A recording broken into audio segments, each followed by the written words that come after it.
Хайдути, баща и син от Христо Ботев. Я надуй дядо Кавала, след теб да викна запея. Песни юнашки хайдушки, песни за вехти войводи, за чавдар страшен хайдутин, за чавдар вехта войвода, синът на Петка Страшника, да чуят моми и момци, по сборове и по седенки, юнаци по планините и мъже хладни механи.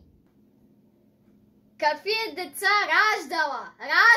раждай сега, българска майка юнашка. Какви момци хранила храни и днеска, нашата земя хубава. Ах, че мен дядо додея, любовни песни да слушам, а сам за тегло да пея, за тегло дядо си омашко и за своите си кахари черни ядове.